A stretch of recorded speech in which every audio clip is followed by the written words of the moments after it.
Hi, I'm Dara Halliday. We're studying in Practical Proverbs for the older student. We're on lesson 5 today, Sagacious Solomon. What does the word sagacious mean? Think of a sage, someone who has sage advice. Sagacious is another word for wisdom. And Solomon is known for his wisdom. And you'll read today in today's lesson why that is, how he asked God for wisdom. And God, because Solomon didn't ask for riches and all, gave him wisdom as well as all of these riches.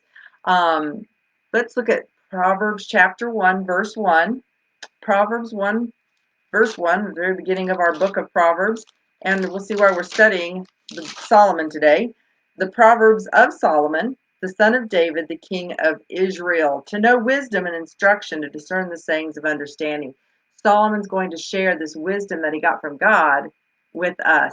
Now you'll see throughout that he's also known as King Lemuel. That is the same as King Solomon. And we're going to read about Solomon in the book of Ecclesiastes today. It's a great book to read through sometime on your own. We don't have time to go through the whole book today.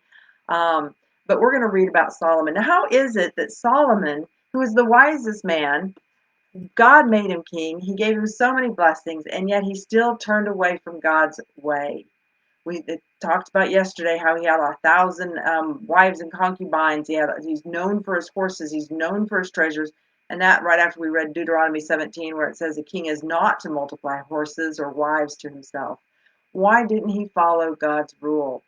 Just because we know wisdom, just because we have the knowledge of God, just because we are in a relationship with Jesus Christ, just because we're a Christian, we still have to choose each step of the way, each and every day, each decision that has to be made, if we're going to follow God or we're not.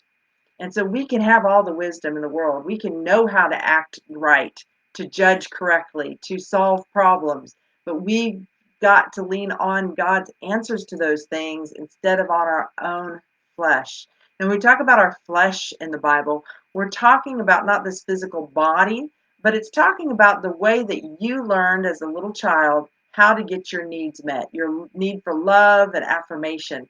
It may have been being cute. It may have been performing. If I do everything well, it may have been, well, if other people notice me. Or some of us may have just shut down and realized I'm not lovable and we're withdrawn. That's all the flesh that it talks in the Bible. And we can let that flesh keep coming up, even as a Christian. But the Bible tells us that we're to crucify the flesh. I am crucified with Christ, therefore I no longer live, but Jesus Christ now lives in me.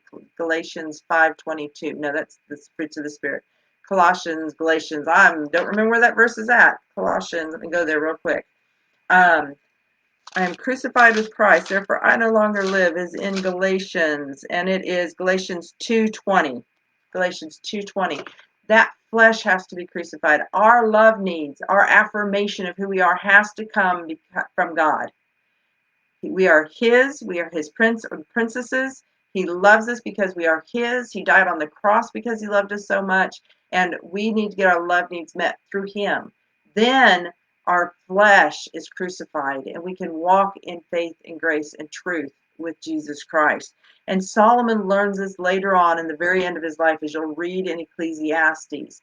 But before then, he was putting his faith and his trust in his own wisdom and his buildings and his treasures and all those other things. What are you putting your trust in today? Are you trusting yourself? Are you getting your love needs met from those old flesh patterns and habits, the old sin nature? Or are you recognizing who you are in Christ Jesus? Um, that's really the key to victorious Christian living, is crucifying that flesh and letting God fill us up with who he is. And I pray that you'll learn that today as we learn about Solomon. Enjoy the lesson. Thank you.